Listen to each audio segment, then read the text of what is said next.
বন্ধুরা, আপনারা দেখছেন এখানে অনেক ভিড় জমে গেছে। এর কারণ কি জানেন? না বললে জানবেন কিভাবে, তাই না? দাঁড়ান বলছি। এর কারণ শুধু একটাই, আজ আপনাদের ভালোবাসার বিনোদন ভাই বনিয়ামিনের 1 মিলিয়ন ফলোয়ার ডান। এবং সেই 1 মিলিয়ন ফলোয়ার সেলিব্রেশনে ছিলাম আমি, আমাদের অগি এবং আমাদের গেদুবই সহ আরো অনেক কন্টেন্ট ক্রিয়েটর ও বনিয়ামিনের ভক্তরা। যাই হোক, ভিডিও লম্বা করব না। 1 মিলিয়ন ফলোয়ার গেইন করা কিন্তু যেন তেন ব্যাপার না। অনেক কাঠখড় পেরিয়ে এই সফলতা অর্জন করতে হয়। এই কষ্ট কোনো কন্টেন্ট ক্রিয়েটর ছাড়া বুঝতে পারবে না। আমার অন্তরের অন্তঃস্থল থেকে বনিকে জানাই অনেক অনেক শুভকামনা এবং দোয়া ও ভালোবাসা। সেলিব্রেশন শেষে আমরা চলে যাই রোড শো করতে। এরপরেই চলে যাই পটুয়াখালী দাদাবাড়ি রিসোর্টে, কারণ বনির শুভাকাঙ্ক্ষী যারা ছিল তাদের নিয়ে এখানে রাতে খুব জমজমাট আয়োজন করেছিল। আর এই আয়োজনের মূল ফোকাস ছিল বনির বাবা। তিনি বনির সেলিব্রেশনের আনন্দে নিজের গলায় গান গাইলো আর আমরাও খুব উপভোগ করলাম। আমি জানতামই না বনির বাবা এত সুন্দর গান করে।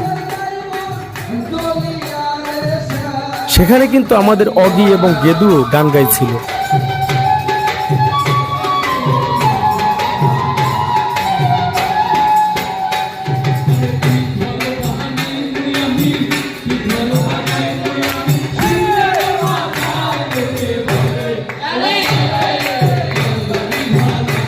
অনেক মজা হলো। একটু পরেই খাওয়া দাওয়া করি। তবে বনিয়ামিন খুব আন্তরিকতার সাথে আমাদের সারা রাত থেকে যেতে বলেছিল। একটু জরুরি কাজ থাকায় চলে আসি। আবারও দেখা হবে বিনোদন ভাই। Best of luck.